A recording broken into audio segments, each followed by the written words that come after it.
Did you know that every month more than 10,000 people worldwide search on Google for how to buy wholesale in China?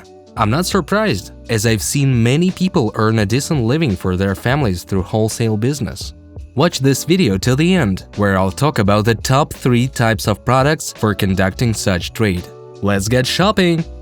Thanks to its high rates of production and processing of various goods, China is already the world's largest economy, surpassing even the United States.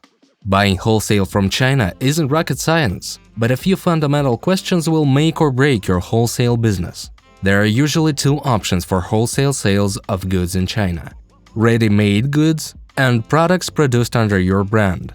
Ready-to-ship items refer to the supplier's usual products, typically available on stock and packed in either the manufacturer's branded or neutral packaging. Private labeling is when the supplier manufactures goods according to your requirements, and the product of packaging is released under your brand. Manufacturers in this case need to display your trademark on the product, requiring the replacement of the brand logo print on the surface of the packaging or label. Factories set higher minimum requirements for such custom orders than for their usual products. Additionally, suppliers require more time to produce goods on a custom order basis. For example, if you want to purchase bags wholesale from China and if you choose ready-made products, the supplier will allow you to make 5 pieces of each color for each model. However, if you need to put out your logo and packaging, you'll need a minimum order of no less than 300 pieces.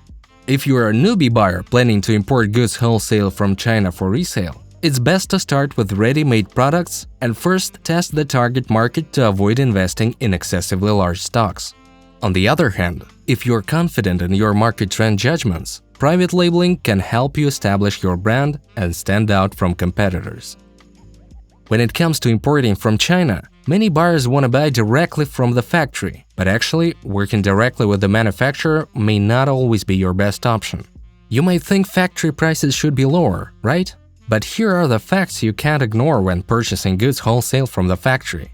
If you have a small order volume, the price you get at the factory may be higher than what a Chinese wholesale seller can offer you. In the supply chain, each role has its significance. Factories excel in manufacturing, but often not in distributing products. For small buyers, manufacturers don't know what price to offer, and they are not concerned with small orders. So, if your order isn't as large as they expect, the factory may ask you to contact their distributor. Also, remember that wholesalers offer more varieties of products than factories. You might not understand this at first glance. Aren't all wholesale products manufactured in factories? Why do wholesalers have more varieties? This is because wholesalers or trading companies source models from many different factories. Many of them are factory distributors. However, suppose you are dealing directly with a factory. In that case, you won't be able to purchase many models because the factory reduces the volume of product samples produced and increases the quantity of each type to achieve savings through scale and reduce production costs. Wholesalers offer smaller minimum order volumes, and they offer faster fulfillment times than factories. Products sold by wholesalers are usually in stock, meaning you pay for them and they're shipped directly to you.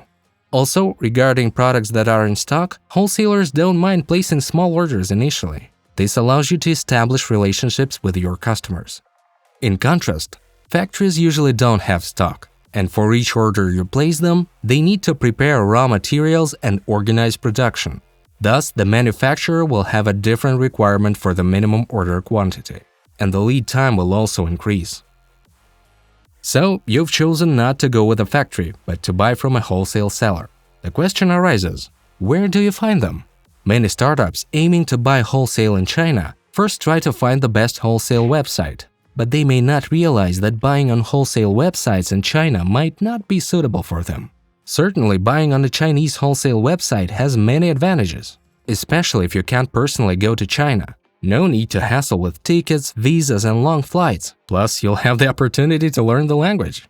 With a search by keywords, you can easily see many products on any Chinese wholesale website. But there can be pitfalls. For example, do you know that web suppliers usually don't upload their latest products online?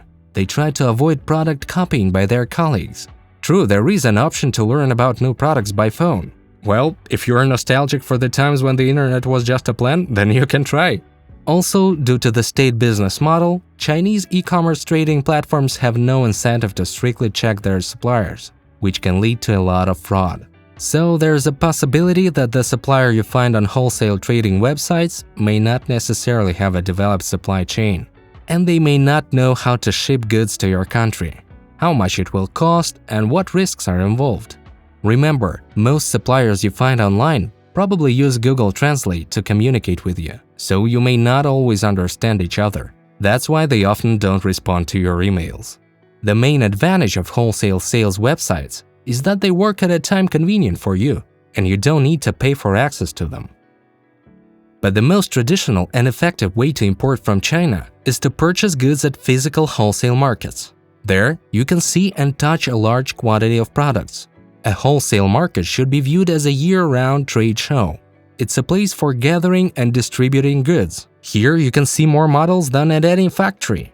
The fact that supplier has a physical stall and counter doesn't mean they're 100% reliable, but usually the stores located here are more trustworthy than their online counterparts. With the right approach at a wholesale market, you can get very low prices. Since this place is intended for professional buyers, suppliers know they won't close a deal if they offer excessively high prices. Again, here too, you need to remember that most sellers don't speak your language. For small orders, you can communicate with a calculator, but for detailed description of more complex orders, it may be difficult for you. The wholesale market is open year-round, except for official holidays such as the Chinese New Year according to the lunar calendar. It's even open on Saturdays and Sundays, but you need to fly to China personally. You don't need to buy a ticket to get to any wholesale market in China. Your main expenses will be the round-trip flight there and approximately 5 to 7 days of hotel accommodation. If you make it to the Middle Kingdom, you can consider participating in a trade show. When we talk about exhibitions in China, you probably think of the Canton Fair, which is held twice a year in Guangzhou. But in China, there are many niche exhibitions for various industries. Suppliers usually showcase their newest and best products at trade shows. Sellers at trade shows are usually more reliable than traders at wholesale markets. The prices you can get at a trade show are usually higher compared to the wholesale market. After all, suppliers have invested a lot of money in advertising the exhibition. Sellers at the Canton Fair are proficient in English, but at industry-specific trade shows, less so. During the exhibition, hotel prices skyrocket, so it's better to book in advance. If you are not so rich in free time and money, you can use the services of procurement agents. These people play a key role in the wholesale supply chain from China and can help you find reliable partners, reducing the risk of fraud and product defects. Unlike trading companies, most procurement agents don't have a product catalog. But what intermediaries are very good at is sourcing product purchase sources. An agent acts as a third party to verify suppliers for purchasing and product quality control. This provides more security for the transaction. A procurement agent will find a suitable partner based on the buyer's needs and check whether the Chinese company is law-abiding. Such assistants always serve their clients more competently, and they are better at the buyer's language than Chinese suppliers. They act as your local business representatives. Unlike independent searches, a procurement agent charges a service fee, but this is much cheaper if your business has a small wholesale start. There are specialized companies that provide procurement services in China. You can find them through internet search or professional platforms. A competent intermediary in China will take care of all matters related to custom clearance, delivery, insurance, and product purchase. Choose an intermediary who can provide you with real feedback from other companies. Find time to talk to the intermediary's previous clients and check their websites. Find out how long they've been working with them. Ask if they recommend this intermediary.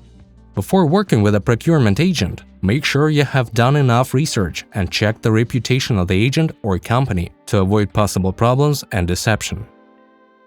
When purchasing goods from China, there are many things to keep in mind.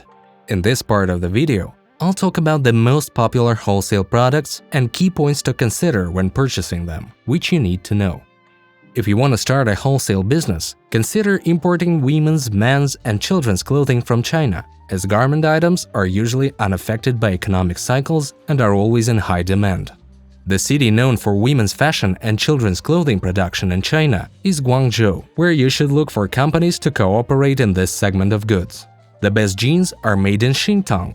Look for underwear in Yanbu village, and for men's clothing in Ningbo city. What are the most common quality problems with clothing? Undoubtedly, incorrect sizing is at the top. Items may lack labeling indicating how to wash the clothing. Uneven seams are also related to product quality. When purchasing clothing from China, always adhere to all import regulations that exist in your country. I also recommend importing jewelry. China may not seem like the birthplace of luxury international jewelry brands, but in reality, the country exports a lot of gold, silver, and gemstone products wholesale worldwide. In the city of Guangzhou, they make gold jewelry, zirconium items, and products from semi-precious stones.